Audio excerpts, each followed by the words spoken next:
Shalom, salam sejahtera bagi Bapak, Ibu, Saudara-saudara sekalian.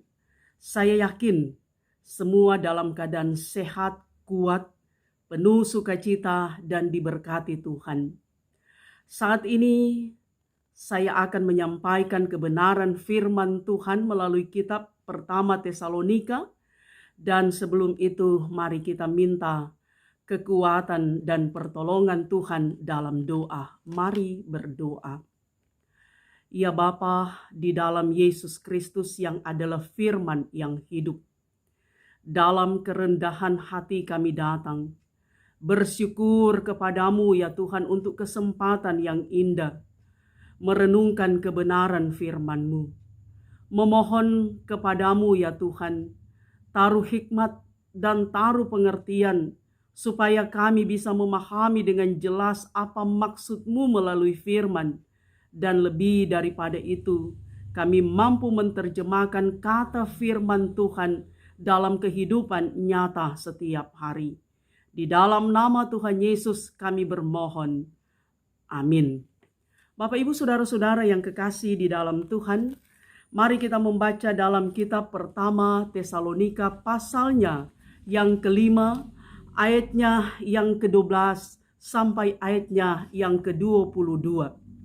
Dalam perikop nasihat-nasihat, firman Tuhan berkata, "Kami minta kepadamu saudara-saudara, supaya kamu menghormati mereka yang bekerja keras di antara kamu, yang memimpin kamu dalam Tuhan dan yang menegur kamu, dan supaya kamu sungguh-sungguh menjunjung mereka dalam kasih, karena pekerjaan mereka.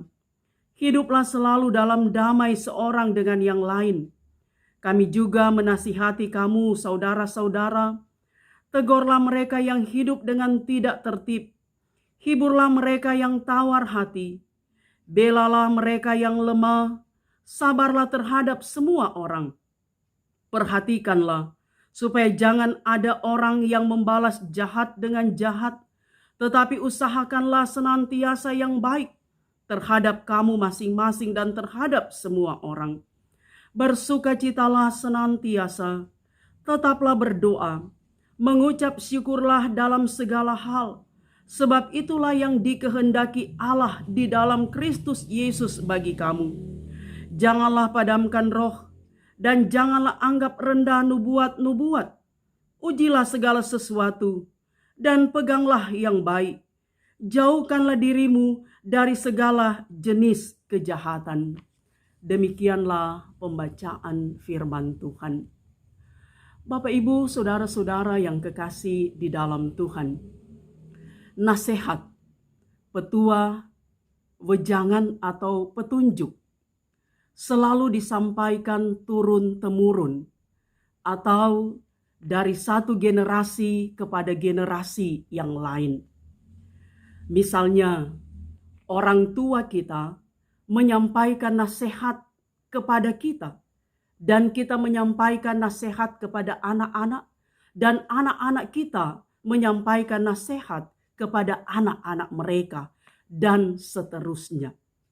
Nah, saudara-saudara yang kekasih, nasihat itu bertujuan untuk kebaikan, karena setiap orang tua pasti memberikan nasihat kepada anak-anak supaya anak-anak boleh berhasil, anak-anak boleh menjadi kebanggaan, dan anak-anak menjadi orang-orang yang takut akan Tuhan. Karena itu saudara, nasihat tidak pernah berhenti. Sebagai orang tua, mulai anak-anak kita masih kecil, anak-anak kita bertumbuh jadi remaja, jadi pemuda, bahkan sampai menikah pun, kita terus memberikan nasihat kepada anak-anak kita. Karena sekali lagi, tujuan nasihat itu, tujuan petua wejangan itu adalah untuk kebaikan, untuk keberhasilan, dan untuk kebahagiaan anak-anak kita. Nah, saudara-saudara yang kekasih di dalam Tuhan, pembacaan kita yang baru saja kita baca dalam kitab pertama Tesalonika ini adalah surat Rasul Paulus kepada jemaat yang ada di Tesalonika, di mana Rasul Paulus dia menulis surat ini saat dia berada di Korintus. Nah, Paulus dia memberikan nasihat-nasihat kepada jemaat di Tesalonika, di mana jemaat ini dibangun atau didirikan oleh Rasul Paulus sendiri. Bahkan jemaat ini dikuatkan, jemaat ini dimotivasi oleh Rasul Paulus supaya tetap hidup dalam iman percaya kepada Tuhan Yesus. Karena pada waktu itu ada ajaran-ajaran yang menyesatkan. Ada filsafat-filsafat yang mengganggu kehidupan beriman jemaat Tesalonika. Tapi dengan semua nasihat, dengan semua firman yang disampaikan oleh Rasul Paulus, diharapkan itu memberikan penguatan kepada jemaat supaya mereka tetap kokoh, kuat dan berpegang teguh pada ajaran yang sehat, yaitu ajaran tentang Yesus Kristus. Nah, saudara-saudara, kalau kita lihat, Paulus mau katakan kepada jemaat agar supaya mereka tetap hidup di dalam Tuhan, maka mereka harus mendengar nasihat dari Paulus dan rekan-rekan sepelayanan. Pasalnya yang pertama, ayatnya yang pertama ditulis di situ dari Paulus, Silwanus dan Timotius kepada jemaat orang-orang Tesalonika. Itu berarti bahwa Paulus dan teman-teman dalam sepelayanan, yaitu Silwanus dan Timotius. Karena itu saudara, kalau kita lihat ayatnya yang ke-12 dan ayatnya yang ke-14, itu ada kata kami. Berarti jamak, lebih dari satu orang. Kalau aku tunggal berarti seorang diri, hanya Paulus saja. Tapi ini karena Paulus bersama dengan teman-temannya. Karena itu ditulis kami. Nah, ada beberapa nasihat yang disampaikan oleh Rasul Paulus kepada jemaat. Dan itu juga saudara tetap relevan menjadi nasihat bagi kita sebagai orang yang beriman kepada Tuhan Yesus. Supaya kita tetap setia, kita tetap taat kepada Tuhan yang kita imani di dalam Yesus. Nah, nasihat-nasihat itu pertama dikatakan menghormati, menghargai mereka yang bekerja keras, yang telah memimpin jemaat kepada Tuhan, bahkan yang telah menegur, yang telah memberitakan iman kepada mereka. Saudara, di sini Paulus mau katakan agar supaya jemaat mereka tetap menaruh hormat dan menghargai pelayan-pelayan Tuhan, hamba-hamba Tuhan yang telah berjuang untuk pertumbuhan iman jemaat. Sekali lagi saudara, bukan saja kepada jemaat Tesalonika, tetapi juga bagi kita diingatkan seperti itu. Dalam pekerjaan pelayanan gereja Tuhan, di Gemim saudara, ada hamba-hamba Tuhan sebagai pelayan khusus. Ada diaken, ada penatua, ada guru agama, ada pendeta. Nah, saudara-saudara, kita diingatkan menghargai hamba-hamba Tuhan, pelayan-pelayan Tuhan yang memberi diri untuk pekerjaan pelayanan. Nah, saudara, kalau kita lebih jauh juga memahami apa yang dikatakan oleh Paulus, mereka yang telah memimpin kepada Tuhan, mereka yang telah menasehati dengan ajaran-ajaran yang sehat, mereka yang telah memberitakan Injil, suara kebenaran, itu bukan saja tertuju kepada hamba-hamba Tuhan, tapi seperti yang saya katakan tadi, bahwa nasihat itu disampaikan turun-temurun dari orang tua kepada anak cucu. Nah, itu juga berarti bahwa kita harus menghormati orang tua kita, orang yang lebih tua dari kita, yang telah berjuang, bahkan yang terus mendoakan kita, yang mengajar kita dengan kasih sayang. Seperti juga yang Paulus katakan di pasal-pasal awal, bahwa hubungan antara Paulus dan jemaat Tesalonika bagaikan seorang ibu dan anak, ibu yang sangat mengasihi anak. Maka demikian pun saudara, kehidupan kita. Kita menghargai hamba-hamba Tuhan. Kita menghargai orang tua kita yang telah berjuang mendoakan kita semua. Karena bukankah 10 hukum Tuhan juga mengingatkan kita bahwa hormatilah orang tuamu supaya lanjut umurmu. Itu berarti bahwa baik hamba Tuhan, orang tua kita, orang tua yang lebih tua dari kita harus hormati. Karena mereka adalah pejuang-pejuang iman yang memberitakan firman Tuhan dari generasi ke generasi. Kemudian saudara, yang kedua, Paulus katakan bahwa hidup selalu dalam damai seorang dengan yang lain. Saudara, hidup berdamai dengan orang lain dapat diartikan bahwa hidup baku bae dengan orang lain. Sebab ketika kita hidup berdamai, kita hidup baku bae dengan orang lain, maka suasana hati kita pasti penuh dengan rasa sejahtera, rasa nyaman. Tetapi sebaliknya, kalau kita tidak membangun relasi yang baik dengan orang lain, nyandak baku bae, baku feyem, baku marah dengan orang lain, maka yang pasti suasana hati kita tidak nyaman. Kita tidak akan merasa enjoy dengan kehidupan kita. Tetapi ketika dimulai dari komunitas yang paling kecil, keluarga, suami istri, kakak beradik, orang tua anak, hidup berdamai, hidup baku baik, maka alangkah bahagianya kehidupan yang demikian. Dan ketika kita keluar, di sana ada jemaat, ada masyarakat, ada orang banyak, orang hidup baku baik, supaya rasa aman, tentram, sejahtera itu kita nikmati. Kemudian saudara yang kekasih di dalam Tuhan, Paulus katakan, menegur mereka yang hidup tidak tertib. Saudara-saudara yang kekasih, semua komunitas pasti ada tata tertib, ada peraturan. Mulai dari keluarga, tetapi juga komunitas yang lebih besar, di kolom, di gereja, jemaat, masyarakat, semua pasti ada peraturan. Ada tata tertibnya supaya mengatur kehidupan ini, menata hidup ini supaya teratur. Sebab bayangkan saudara, kalau hidup ini tidak diatur, hidup ini tidak tertib, pasti kaos, pasti kacau. Maka demikian pun segala sesuatu ada aturannya. Maka setiap warga gereja, setiap warga masyarakat harus mentaati peraturan-peraturan yang ada. Termasuk sekarang ini dengan protokol kesehatan, jaga jarak, pakai masker, rajin cuci tangan, menjaga kesehatan, itu adalah aturan. Pemerintah bahkan juga gereja terus menghimbau warga gereja dan masyarakat agar supaya tidak terkena virus COVID-19. Bahkan contoh sederhana juga saudara dalam rumah, ketika anak-anak tidak hidup tertib, pamalawang, orang tua tegur.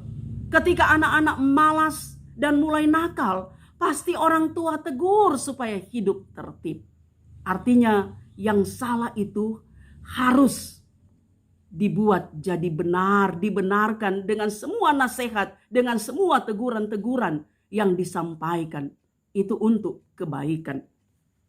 Nah, kemudian saudara yang kekasih dikatakan, hiburlah mereka yang tawar hati. Saudara, Kamus Besar Bahasa Indonesia menulis bahwa tawar hati itu banyak arti. Tetapi saya membaca bahwa salah satu arti tawar hati adalah orang yang kehilangan semangat, orang yang tidak punya harapan. Mereka yang kehilangan semangat, tidak punya harapan, tawar hati karena pergumulan hidup, karena sakit, karena pergumulan ekonomi, karena pekerjaan dan seterusnya. Hatinya menjadi tawar, tidak bersemangat. Nah, saudara-saudara, kita diingatkan, hiburkanlah mereka. Kuatkanlah mereka, berikanlah support, berikanlah semangat agar supaya mereka tetap optimis melihat bahwa hidup ini adalah anugerah Tuhan. Ada hari depan yang harus dinikmati dengan bersemangat. Saudara, orang kalau sakit sangat sensitif sekali, hilang harapan. Nah, saudara-saudara, ketika kita menghadapi orang yang sakit, kita berikan semangat. Tapi kadangkala saudara, kita menegur, kita marah, apalagi kalau yang sakit itu terlalu cengeng, kadangkala kita tidak memberikan support.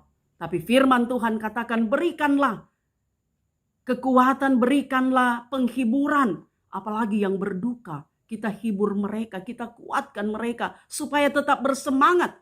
Yakin bahwa kita punya Tuhan yang hidup, yang senantiasa memperhatikan kita, bahkan yang mengetahui setiap keadaan kita. Kemudian saudara yang kekasih, belalah mereka yang lemah. Saudara-saudara yang kekasih, kita manusia adalah makhluk yang lemah, punya keterbatasan. Dan karena itu saudara, kita selalu diingatkan bahwa dalam situasi apapun, ketika kita berhadapan dengan mereka yang lemah, mereka yang tidak berdaya, maka kita tunjukkan kebenaran. Sebagai contoh saudara, perempuan, anak-anak selalu dikatakan sebagai makhluk yang lemah. Apalagi seringkali terjadi dalam rumah tangga KDRT, kekerasan dalam rumah tangga. Bahkan anak-anak seringkali ada pemerkosaan terhadap anak perempuan dan seterusnya. Nah saudara-saudara yang kekasih, kita punya kepedulian. Walaupun saudara kita tidak menjadi anggota LSM, Lembaga Sosial Masyarakat, tapi perhatian kita, pembelaan kita terhadap yang lemah itu tetap ada. Hal yang sederhana saja kita mendoakan supaya hal itu tidak terjadi. Karena yang pasti bahwa ketika dalam keadaan lemah, tidak berdaya, orang menjadi tawar hati juga. Maka disinilah peran kita memberikan penguatan dan pembelaan kepada mereka yang lemah dan tidak berdaya. Kemudian saudara, sabar terhadap semua orang. Saudara, menjadi orang sabar itu tidak mudah. Baik itu dalam keluarga, suami, istri, harus sabar, orang tua terhadap anak-anak, harus sabar dan seterusnya. Di lingkungan pekerjaan kita, di kantor, di pelayanan dan di mana saja, kita diingatkan untuk selalu sabar. Apalagi sekarang kita sabar menunggu sampai kapan COVID-19 ini akan berakhir. Dan tidak mudah saudara, apalagi ketika kita menunggu waktu Tuhan, ketika kita ada dalam pergumulan. Tidak mudah memang saudara. Kita diingatkan untuk sabar. Dan semua ini harus berpola dari Tuhan Yesus. Yesus, dia sangat menderita padahal dia adalah Tuhan. Yesus dia sabar menghadapi orang-orang yang meludahinya, yang mengkhianatinya, yang mencambuknya. Padahal Yesus tidak melakukan kesalahan. Tapi dia tetap sabar, setia sampai akhir. Maka demikian pun saudara hidup kita, dimanapun kita berada dalam situasi apapun, menuntut kesabaran. Apalagi dalam keadaan macet. Sekarang memang karena ada PPKM, jadi kemacetan itu secara khusus lagi di kota Manado ada, tapi tidak sesering seperti ketika situasi normal. Macet antar anak-anak pagi-pagi pergi sekolah macet, tapi sekarang itu tidak kelihatan karena anak-anak masih belajar secara daring, secara online. Nah saudara-saudara, kita harus sabar. Sebab tidak ada orang yang mati karena sabar.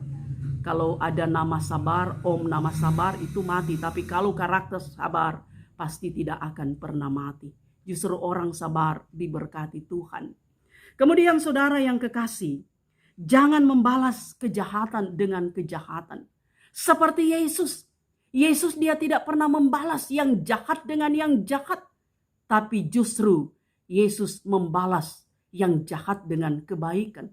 Yesus membalas kejahatan dengan kasih.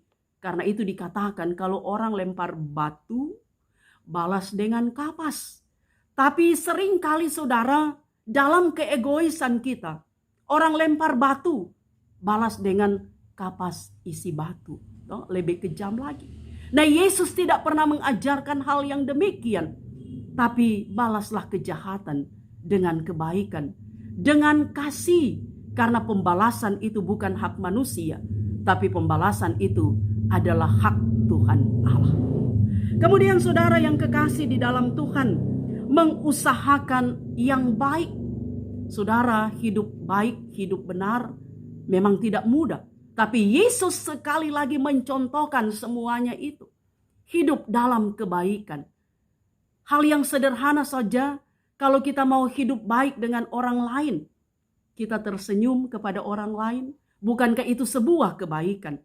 Ketika kita bangun pagi, wajah berseri-seri, kita tersenyum kepada anggota keluarga, itu adalah kebaikan. Tapi ketika bangun pagi muka maskena, marah-marah, bafeto, kita tidak menunjukkan kebaikan. Tapi justru itu menjadi batu sandungan bagi orang lain. Karena itu saudara, tunjukkanlah kebaikan. Hal-hal yang sederhana. Tapi ketika kita menyatakan semua kebaikan itu memberi support kepada orang lain, maka itu menjadi berkat. Bukan saja bagi kita, tapi bagi banyak orang. Terutama Tuhan dipermuliakan di atas semuanya. Kemudian saudara yang kekasih di dalam Tuhan, bersukacitalah senantiasa, tetaplah berdoa, mengucap syukurlah dalam segala hal. Saudara tetap berdoa, nanti saya jelaskan di bagian akhir. Kita lihat dulu, bersukacitalah senantiasa, mengucap syukurlah dalam segala hal. Saudara-saudara, nasihat ini ditujukan kepada kita semua. Bersukacita dan bersyukur. Saudara, orang yang bersukacita dan orang yang bersyukur itu lahir dari hati dan pikiran yang jernih. Kalau torang pe hati, torang pe pikiran ini error, sulit untuk bersukacita. Susah untuk bersyukur. Apalagi kalau hati dan pikiran kita dikuasai dengan akar pahit. Ada kebencian, ada kedengkian, ada keangkuhan, ada iri hati, ada fitnah, ada amarah dan akar pahit lainnya. Maka sulit untuk bersukacita, apalagi bersyukur. Karena itu saudara, firman mengingatkan kita, miliki hati yang jernih, miliki hati yang bersih, pikiran yang bersih, supaya kita mampu bersukacita setiap saat. Dan kita mampu menyatakan rasa syukur kepada Tuhan Allah.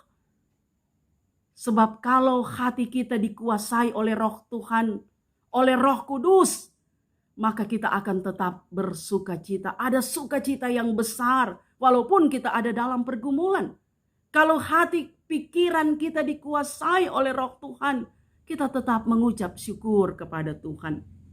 Kemudian saudara, dikatakan bahwa jangan padamkan roh, jangan anggap rendah nubuat-nubuat, ujilah segala sesuatu dan pegang yang baik, serta tinggalkan yang jahat. Saudara-saudara yang kekasih, sekali lagi bahwa ketika hidup kita dikuasai oleh Roh Tuhan, maka tidak ada yang mustahil.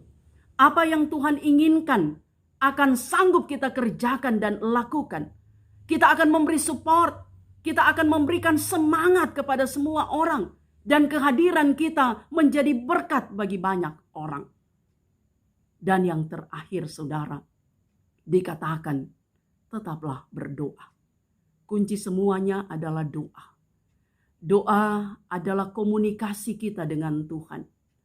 Doa adalah sarana kedekatan kita dengan Tuhan. Ketika kita selalu menyadari keterbatasan, kelemahan kita, kita minta kekuatan kepada Tuhan lewat doa. Maka Tuhan akan senantiasa memampukan kita melakukan apa yang Tuhan inginkan. Jadi berkat bagi banyak orang. Doa juga selalu dikatakan adalah nafas hidup orang percaya. Orang kalau sonyandak banafas itu tandanya mati. Tapi orang kalau masih banafas itu berarti orang hidup. Maka demikian pun dengan doa. Orang kalau masih berdoa itu tanda hidup. Tapi kalau sonyandak berdoa itu tanda mati. Rohaninya, spiritualnya mati. Karena itu tetaplah berdoa. Minta kekuatan Tuhan. Minta campur tangan Tuhan dalam kehidupan kita. Minta hati dan pikiran kita dijernihkan oleh Tuhan. Minta kuasa Roh Tuhan senantiasa ada bersama-sama dengan kita. Sehingga hidup kita dipulihkan. Hidup kita diubahkan oleh Tuhan. Bahkan semua nasihat yang kita dengar, kita sampaikan kepada anak cucu turun temurun. Itu jadi berkat hanya dengan kekuatan doa. Karena itu tetaplah berdoa setiap hari, setiap saat. Bahkan saudara ada ungkapan mengatakan, jadikanlah doa itu sebagai kunci untuk membuka pagi dan gembok untuk menutup malam. Artinya bahwa mengawali perjalanan hidup kita setiap hari, awalilah dengan doa. Dan mengakhiri semua kegiatan rutinitas kita setiap hari, bawalah itu dalam doa. Maka sukacita besar akan kita rasakan. Dan kita akan mampu bersyukur kepada Tuhan, bahkan jadi berkat bagi banyak orang. Tuhan Yesus memberkati kita semua. Pakatuan wo pakalawiran. Amin.